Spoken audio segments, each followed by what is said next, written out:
Hey everyone, welcome to Restaurant Tech Trends, where we explore restaurant technology trends with some of the industry's biggest movers and shakers in a rapid-fire short interview format. This podcast is produced by Incept AI.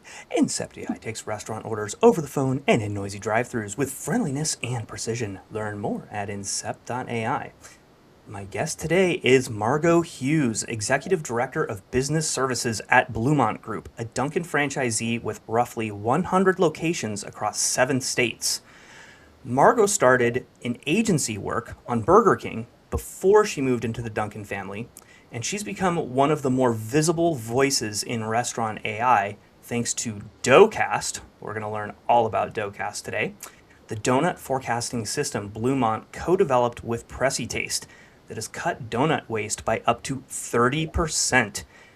I want to hear all about this donut waste. Huge problem with donuts, right? You never know how many you're supposed to make. You end up throwing out a bunch at the end of the day. So we're going to hear all about it today, folks. Margo, welcome to the show. Hi, thank you. I'm glad to be there. I think this is the second or third time we've met. We met originally at Mertech earlier this year. I saw your panel. I was very intrigued by what you had to say about donut forecasting. But before we get into Doughcast, let's talk a little bit about your background. Um, you came up through the agency side. You're at Wonderman. You're working on Burger King before you crossed over to Dunkin'. What did agency life teach you about this industry, and what pulled you over here to the operator side? Well, that was my first agency job out of college, and it really taught me a lot about the industry. And the number one thing it taught me is once you're in QSR, you're going to stay in QSR.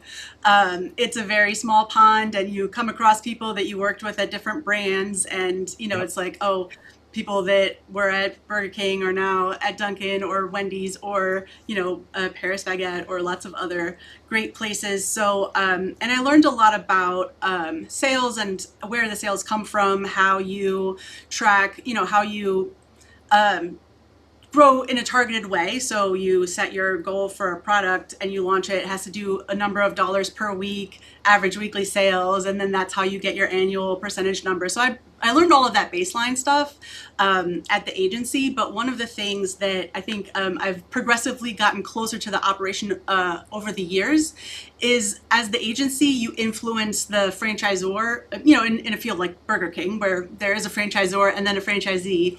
So on the agency side, you're working with the franchisor and trying to kind of influence them, and then the franchisor is influencing the franchisee.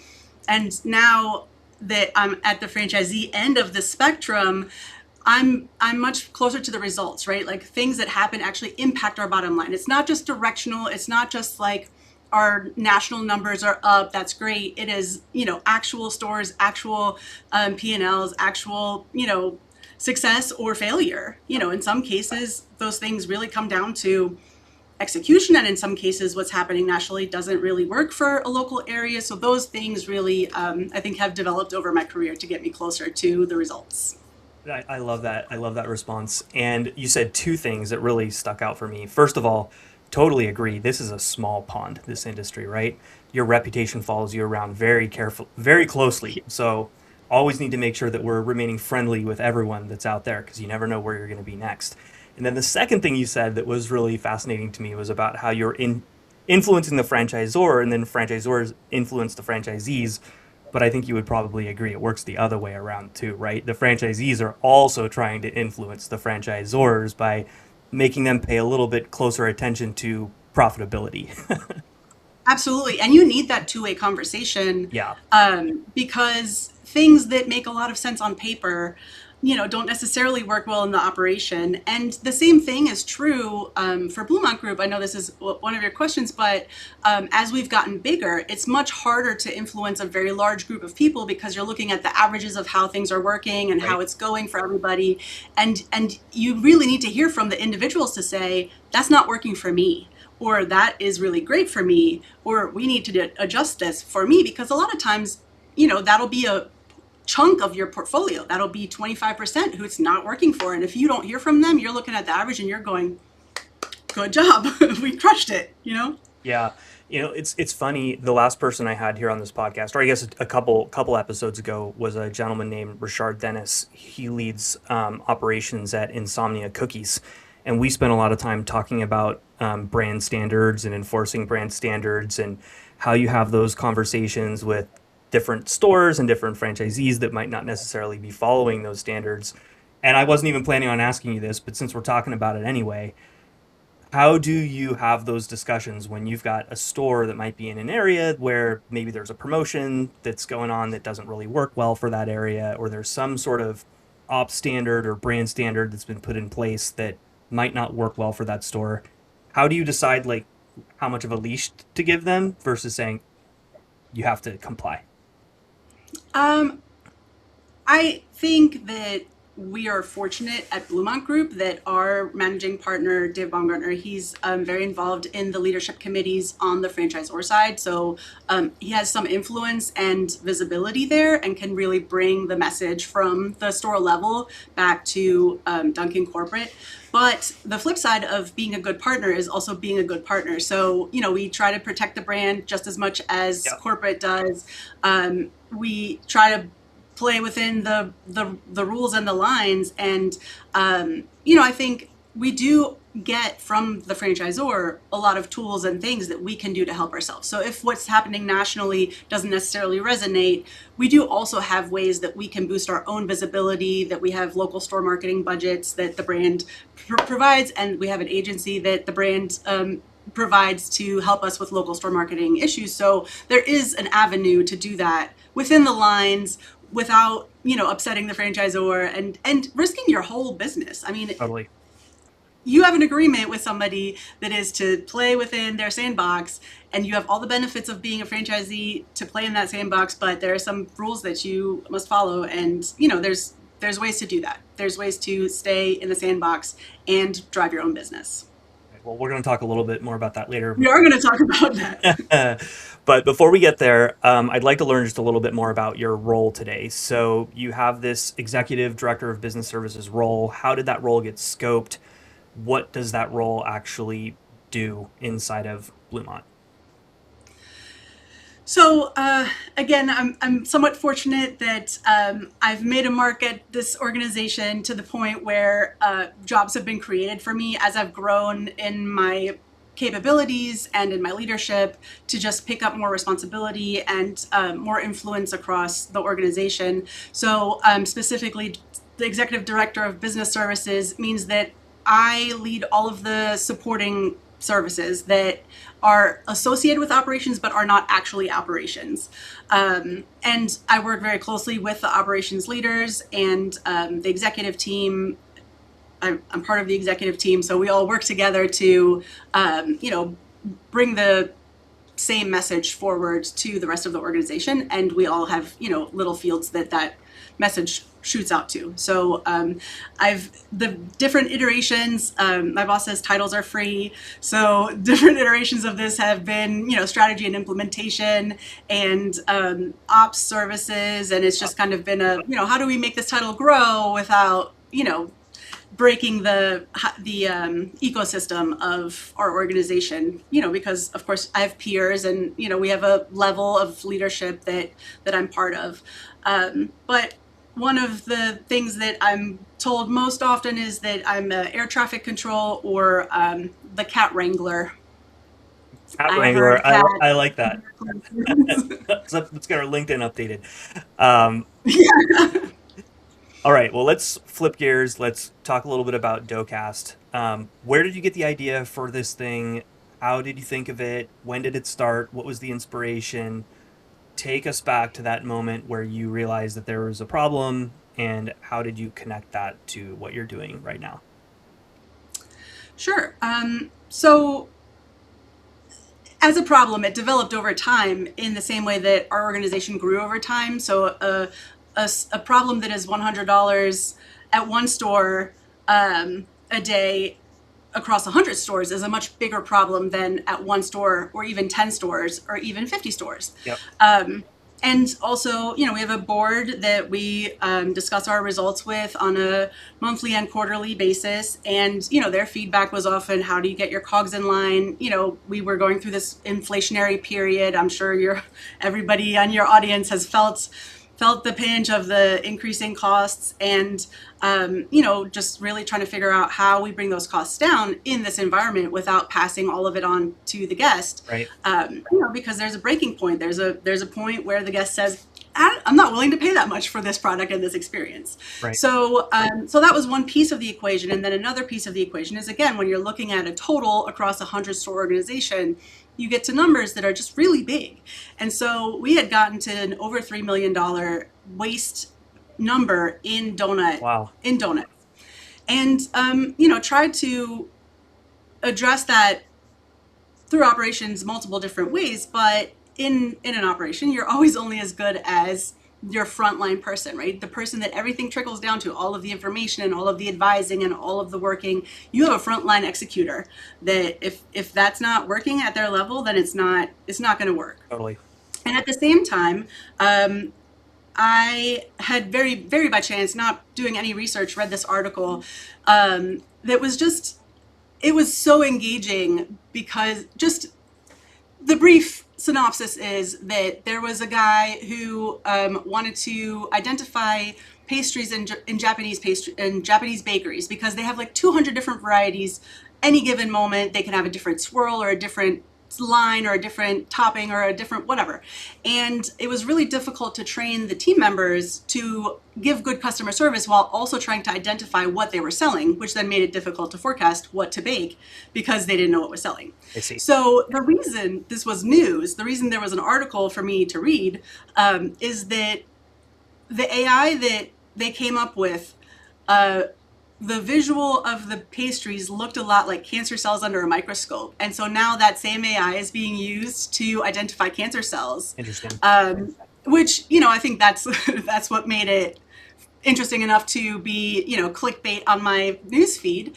But I was thinking about it and I was like, one of the issues with cameras is that one brown donut and another brown donut, or one donut with chocolate frosting and pink sprinkles versus one donut with pink frosting and brown sprinkles, right? They look a lot alike. It's very difficult to kind of track. And then we've changed some of the menu items, but we also had some that were powdered. And the only difference was the little dot that comes out of the filling hole of what color the filling is. So it could either be like a Boston cream or a vanilla cream. And you only know that from this little spot on the donut. Right. But I was like, if they can see cancer cells and they can identify 200 different bakery products, surely we can find a way to identify donuts. And so I started on a quest, on a discovery, and I started talking to lots of people, getting cold calls on LinkedIn, and people saying like, oh, we have this solution, this tool, all of this, whatever. And I ended up going to Mertech and finding my partner PreciTaste that we've worked on this solution with.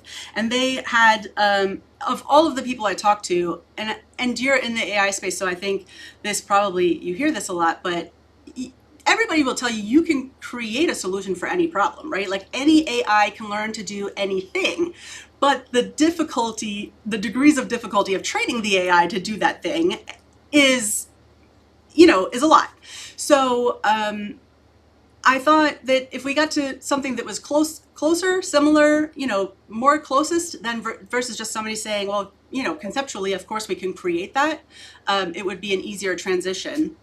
And PreciTaste at the time was doing a forecasting and prep tool with a Mexican concept that they could measure the volume of beans that were left in the pan to say, you need to prep X much more beans to get through the next 2 hours of service. And I was like, you need to have this much to get through this business day. I was like, we're in the realm of similarity, and so that's where we started the conversation. But it's been 2 years since we started talking, and a little over a year since we rolled out across our whole organization, and we're still having weekly calls, and we're still making constant adjustments. We're not at our end goal. We are at the goal that we said we had to be at to do business with them. So So, it's a work in progress, and I don't think that I knew or intentionally signed up for the amount of work and attention that it requires. Okay. In the learning I phase. definitely do want to talk more about some of the challenges you've had with training and some of the lessons learned and what that's meant, for like real world ops. But before we do that, I think it might help everyone just for us to clarify exactly what this thing is. So I've got this image in my head of like there's a camera, the camera is like pointed at the donut case, it's looking at like the different donuts, it's counting them up, and it's using this to create some kind of a forecast for what needs to be made, what doesn't need to be made. How does it actually work? And if I'm like a frontline person and I'm working at one of your stores, what do I see? Yeah, so different Dunkin' locations have different donut approaches. So our network, we receive all of our donuts made fresh overnight or in the evening the day before. They get delivered overnight to be in our stores by 5 a.m. on the day that they're going to be sold. And then that's their 1 day of shelf life, right? So you have one opportunity. The cutoff is at 12:30 the day before to say, I need this many donuts out of we currently have 14 required varieties plus 3 required munchkins. So you need this many of each of these varieties in order to get through your business day. And that's a lot of variables for anybody. Really? So the way that the Doughcast works is it has the input of what we've ordered. It has the input of what we've sold through the POS, and then it has the input of what it visually saw in the case at different times throughout the day and being wasted. So the camera does point at the case, but we also make sure that it points to where the trash can is. So when the donuts are sliding in, it's pretty cool when you see the visual of it. There's little green boxes around everything, and you can literally watch it counting. And so they're, counting what's actually going into the trash. So, one of the operational challenges that arises out of that is that what you see at the end of the day and what you purchased and sold, that number doesn't always line up. Right. And there's reasons for that. Maybe we had a donation that we didn't ring in because there wasn't a sale associated. Maybe we didn't bring the rack of donuts from the back door where they get delivered to the front where we put them, where we wasted them. So if the camera never saw them, there needed to also be additional input to say, okay, what the camera saw is not the only piece of information, but the camera also needs to be the input, because if they're saying, if they don't have any donuts at the end of the day and they're saying they didn't sell as many as they ordered, then we need to find out where those other donuts went. And also we need to increase their order. Our goal is not to sell out. I think just to do the math and I don't think I really got into the exact numbers, but when we started the conversation, but our waste at $100 a day across 100 stores, we're down $30 a day. That's almost $1 million in our initial waste problem. Yeah. But that still means that we still have $70 to deal with. That means that, in a perfect world, we would be somewhere between 30 and 50. So we still have another $1 million to save ultimately. Got it. Does that answer your question? Did Yeah. I lose the plot? No. I think that answers it. I am curious to learn as you've rolled this thing out. It's taken a while, I think longer than you had expected initially. What were some of those main technological challenges? Was it like correctly identifying the donut on the camera? Was it figuring out that you had donuts that were in the back that weren't brought up, so you weren't counting them on the camera and figuring out you needed this extra input? Was it actually making the forecasting piece accurate so that you knew like the correct number that you should order? Where were like the biggest things that you were maybe a bit harder than you had were thinking at the beginning actually were to achieve? Yeah, I think there's a lot of variables, right? So any one of these things is achievable, but all of them at the same time is very difficult and complex. And I think part of it is, and PreciTaste is a great partner, but having the operational experience, right? So you're not in the store, you don't really see how is normal to interact with the product. So, for example, when on busy weekend days, we might pre-box assorted dozens and have them ready at the drive-through. And then if we don't sell those assorted dozens, it's just part of the waste. But if they didn't go back to where they came from, then you're not going to get an accurate number. And you would never know that that's a thing that we do in the restaurant if you've never been in a restaurant. Right. And the same, when I first started talking to people about this project, a lot of people said, well, why don't you just ring in the varieties to the POS? And, tell me you're not a restaurant operator without telling me you're not a restaurant operator, because there's a 0% chance that either they're choosing their donuts over here in the case on the side and the POS is over here, that I'm running back and forth. Totally. And there's also it's not likely that I'm going to stand there at the end and go one of these, two of these, four of these, whatever, right? Because by the time you're at that point, you've closed the box, you've handed it off. You're not going to remember all the things you put in that box. And so the only time that we really get accuracy, that we really get variety, is on a mobile order. And even then you have the option to choose assorted dozen. And so again, you've not rung into the POS which varieties you've chosen. So again, a lot of this comes down to knowing your community. So we have some communities, if you're next to a school, you might sell more sprinkled products. If you're in a heavily Hispanic area, you might sell more filled products. Like, these are just products that resonate more with different communities. And you know that when that's your store and you're really tuned into your operation and you're really tuned into your business.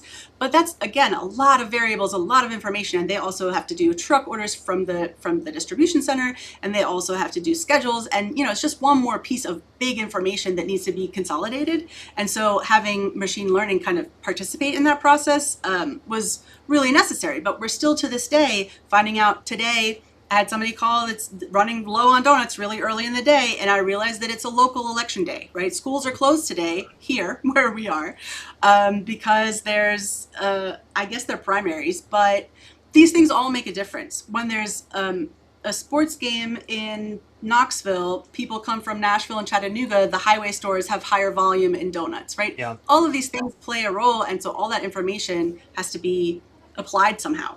So this was, I think, one of the things that you were talking about on your panel that I saw at Mertech, and this is an area that I'm particularly interested in as well when it comes to these demand forecasting solutions, because sometimes it can be really hard to find this hyper local data that has a significant impact on the operations of the store, right? And you just mentioned a few examples right now. There's an election day, there's sports games that are going on.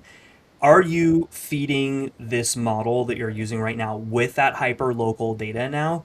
Where do you think we are in that continuum of that piece of the puzzle being totally automagicified versus there's a bunch of hacking stuff that's going in versus we're just not even there at all and you just got to do it manually? Yeah. I love auto magicified. That's going in the repertoire. So I don't have direct visibility to how exactly PreciTaste handles this, but I know they created a dashboard and they're scraping a lot of this information from the internet. So school schedules, all the different counties. They're also tuned into the weather for all of our different zip codes. Yep, weather's big. Weather's big, and on top of that, donuts are not really a habitual product, right? So you can drink a cup of coffee every single day. You have your way you make it, but donuts are an impulse purchase. And so it's much more, I love it. Thank you. Exactly. So it's much more difficult to predict how the customer is going to behave any given day. And then you might also have the field trip that there was no way you were going to know that a school bus full of kids was going to show up at your restaurant on Tuesday afternoon, right? Yeah. So it's all of these things that, again, the reason why we don't want to get to zero waste is because you're going to manage your business down, right? You're going to stock for the business you don't have instead of the optimism of, if I have it, they will come, or if I have it, they will buy it. But there's a breaking point where you can lose $9 and save 30.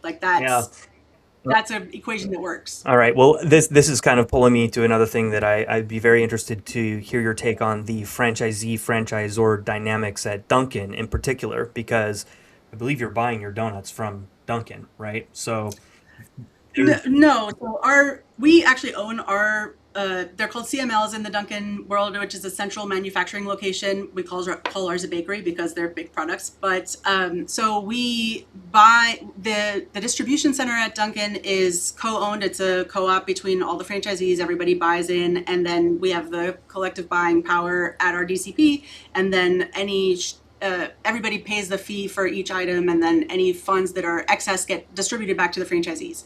So it's not really a purchase. The franchisor is not selling that to us, but the franchisor's objectives in all of this are different than our objectives. Yes. The franchisor, their top priority is guest experience, which is, I think what you're kind of alluding to is when there's availability, the guest is happy. When you sell out of donuts all the time, the guest is unhappy. When you don't have their specific donut, the guest is unhappy, right? So we get complaints sometimes that say you didn't have any donuts. And I know for a fact that we threw away 150 donuts that day, right? But we didn't have any of the varieties they like. And if this is me personally, if the last thing you have in your case is an old-fashioned donut, you can catch me next week, because there's a 0% chance I'm going to trade any of the other varieties that I would choose for an old fashioned, because I just don't like them. Yeah. Okay. Got it. I want to talk a little bit more about frontline managers that are handling ordering of the donuts. How does that working with DoughCast? Is the system placing the orders on behalf of the managers? Are the managers able to like preview what the system wants to order and then they place the order? How have you so first of all, just explain how it works, and then Sure. after you do that, maybe just tell us a little bit about how have the dynamics of that played out with managers that might not want to give up some control over ordering or might not believe what the system is actually telling them. Mhm. How have you dealt with that? Yeah, you might have to remind me of the second part of the question, because I go on side quests sometimes. Yep. But the first part is we use an ordering system for our bakery that is called Supply It, Jera, and the DoughCast is writing directly into Jera the orders. Okay. The cutoff at the bakery is some few minutes after 12. Like 12 is the official cutoff, and then whenever they download the report is when it actually closes. And so the DoughCast gets written up to 3 days in advance, and then if there's significant stuff happening, they might change. It might change over the next 2 days before it's actually the day of the order cutoff for the next day. And so as a GM, if I'm really tuned into this, I can check what is in Jira and see what the order is for my store for the next day.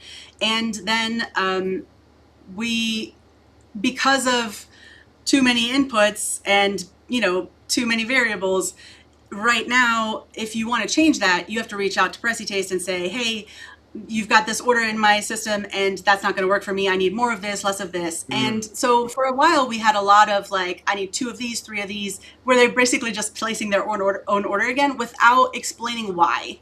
So again, this is the piece I was saying, like if your community is really high on sprinkled products, or if your community is really high on filled donuts, or if you have somebody who will buy every single day your 1 whole dozen of maple frosted, whatever those things are that had to go back to PreciTaste to say, this needs to be an input in my area. And so then they've implemented ceilings and floors on like never order less than X number of a certain variety, never order more than X number of another variety, so that it all stays balanced, but within the specifics of each community. And that's what makes it so hard to manage at a larger level too, is that you as a manager who's been in a store for a long time, you might do really great at this because you know what your community likes.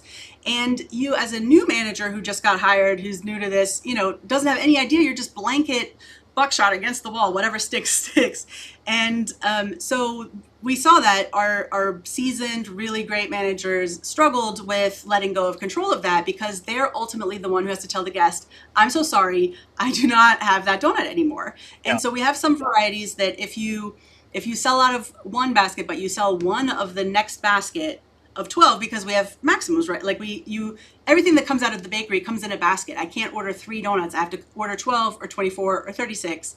And in Munchkins, they're 120 at a time. So if I sell 13 donuts, I'm now going to sell 12 donuts, because we're not ordering a second basket to sell 1 additional donut and then wasting 11 more donuts. Yeah, it makes sense. Can you open the lid on the black box just a little bit here? How much of this ordering algorithm is store level versus like regional or community level versus all of your stores?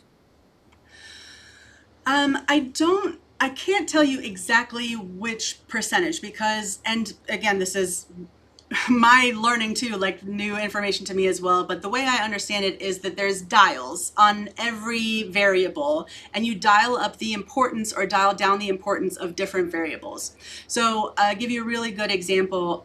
Munchkins are come in baskets of 120, so you can't ever see every single munchkin because they're laying on top of each other. Right. And what the camera was estimating as a full basket or a half basket and what we were actually selling versus ordering was not matching up. So instead of valuing the visual of waste more highly, we valued the theoretical of sold more highly to bring that waste back in line. And so the same thing would go in an area where if persistently you're not having enough sprinkles, you would dial up the variable that influences that instead of an area where, you know, maybe you're more high volume, you're selling more in the morning or you're selling more throughout the whole day. So if you're out by 10 a.m. on a store that only has a couple more dollars later in the day, that's okay, versus if you're selling out in a store that is open till 10 p.m. and has a lot of business in the afternoon. Like all of those things, every single store is unique in the system. And but the inputs are oftentimes system-wide learning. So if everybody in the network is always running out of glaze, that's one of our no-fly zones, right? You have to have glazed. That should, if you have nothing else left in the case, glazed is the bare minimum. And of course, that's not the objective, right? We want all the varieties. Yeah. We want to have good variety for the last guest to still be able to order from. But most people, if they won't take any of the other varieties, will probably be okay with the glazed. So you know, that's kind of where we have like bulk inputs and local inputs, and both of those kind of come together to make the full picture. But it is 99 whatever different versions of the same Got it. problem. All right. Well, I think the problem that you're trying to solve here is really interesting. You know, this podcast is called Restaurant Tech Trends. We spend a lot of time here talking about AI, and definitely demand forecasting is one of the hottest areas in restaurant AI right now. Of course, there are many, many use cases of AI in restaurants, but I think what you're doing here is super innovative. It's really cool. I like how you're using these external data sources. I love how you're, saving up to 30% in waste right now, which is a pretty incredible feat. I mean, to be honest. So I look forward to like following this story as it continues to evolve over the next year or two. But let's take a bit of a step back here and just talk about like AI in general, because you've gone through a bit of your own journey here in, looking at vendors, evaluating solutions, rolling something out, piloting, all this kind of stuff. And I would say that many operators right now are in kind of the earlier phases where they're just running pilots or they're trying things out. Some things are starting to scale now, but there's still a lot of like very early eval work that's going on with AI in general in this space. What advice would you give to another franchisee that might be evaluating AI vendors right now? What's one thing that you wish you you wish you knew before you started the journey? Yeah. So as if you have the bandwidth, and Bluemont Group is very data driven. The relationship that we have with our board is very much information based. So we've got a good starting point, and we have the staff to be able to do it because of the size that we are. And I think that's a bit of a privilege. If I was a new franchisee coming in now, I would say get the solutions that are already proven in what you're trying to do. Don't say there's a new thing I'm trying to do and nobody has a solution for it yet, so I'm going to create one. Because this is my favorite part of the story is that I adopted a puppy about the same time that we launched this AI, and it occurred to me that training an AI is the same as training a puppy Yeah. because even when after we'd had him in school in training classes, and he's such a good boy and he's so well behaved, but every once in a while he's got a day where he's just like off the rails and he's doing all the crazy things. And AI does the same thing. It hallucinates sometimes and you're like, there is no reason, there is no data point that would have given it the reason to order this way, and still it did, right? And that you can't explain that in the same way that you can't explain why the dog keeps waking up at 2 o'clock in the morning. Right. So, and at the same time, I was the one who wanted the puppy, and my husband was, a little on the fence about it. And, Bluemont leadership is the one that wants to save the money, and the GMs are a little on the fence about it. And, they're the ones who have to get up at night. My husband is the one who doesn't sleep as hard as I do. And so he's the one outside with the puppy. And the managers are the ones who have to face the guests and be like, sorry, the AI didn't order us enough donuts today. And so if you're, as a franchisee going into this adventure, you need to make sure that you have time to train a puppy. Like, you really have to have the patience, and you also have to have the belief that this is ultimately going to be your friend, right? Like, I'm going to have a great next 10 years with my puppy because I've trained him so well, and he's, mostly well behaved. But that doesn't mean that I don't still have to, throw away a shoe that got gnawed, or, clean up a mess in the PetSmart aisle. So I love the puppy analogy. I couldn't agree more. Having a new AI system is exactly like having a new puppy. Sometimes it's gonna pee on the carpet. You got to be willing to live through those things in the beginning. Let's talk before we do our final future forward look. You are an innovator within the Dunkin ecosystem with this type of solution. There's probably a lot of other franchisees, Dunkin franchisees, that are looking at what you're doing and are wondering, hey, could I benefit from something like this? As a franchisee, how do you spread the knowledge, spread the wealth with your fellow franchisees, so that something like this can be adopted more system wide?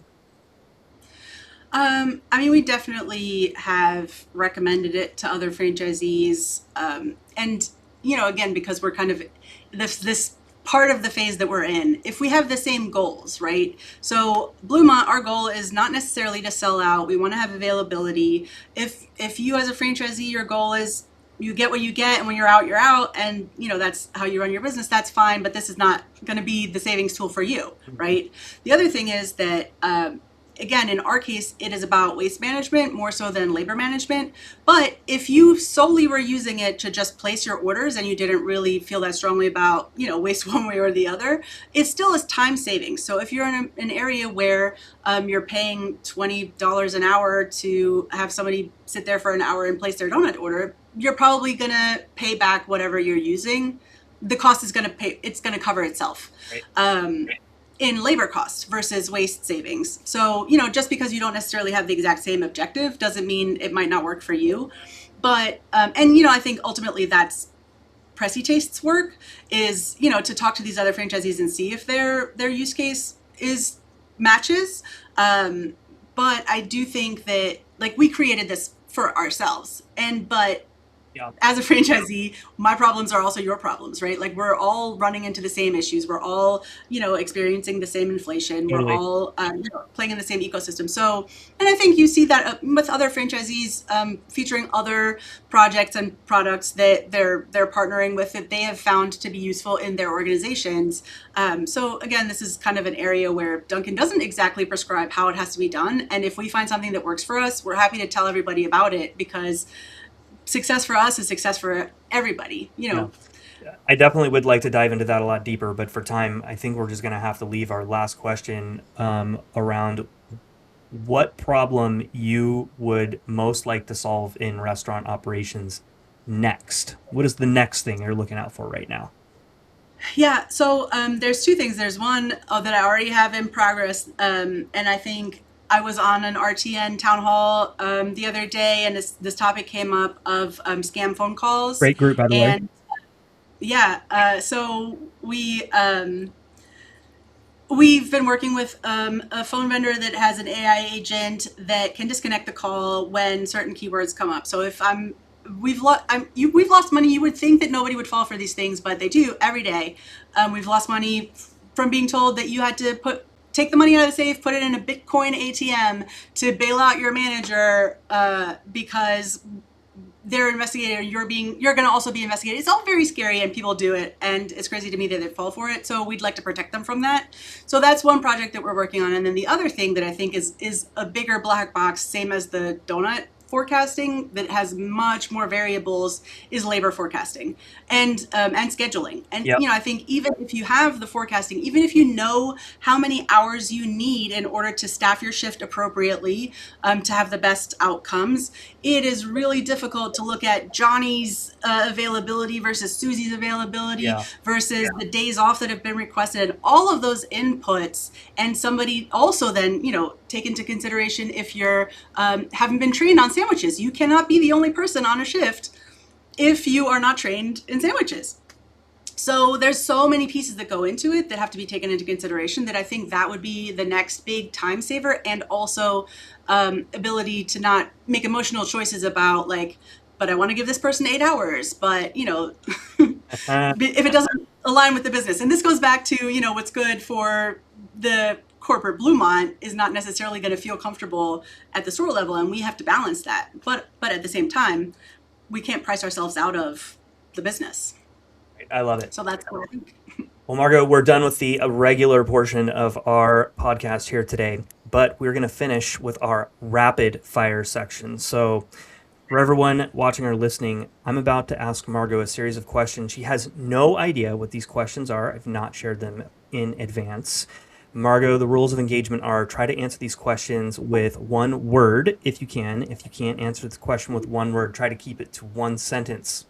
Are you ready? Brevity is not my strength, but try me. All right. Question number 1.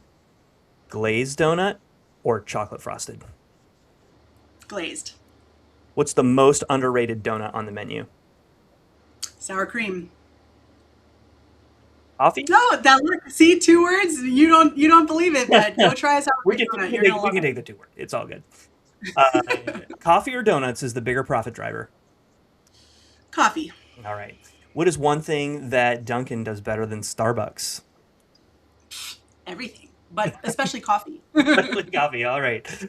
All right. Good answer. Good answer. I'm glad you didn't give Starbucks an inch on that one. That would have been bad news. What is one book or one podcast that you would recommend to a fellow restaurant operator? Upstream.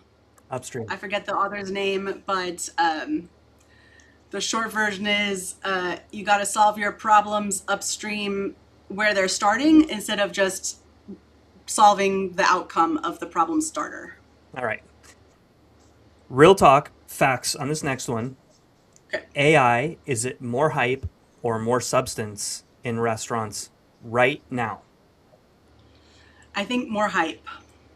Interesting. All right. Wow. And that's coming from someone that has a, You're not going to let me elaborate, so it'll have to be a mystery. we'll have to have you back on the podcast in the future.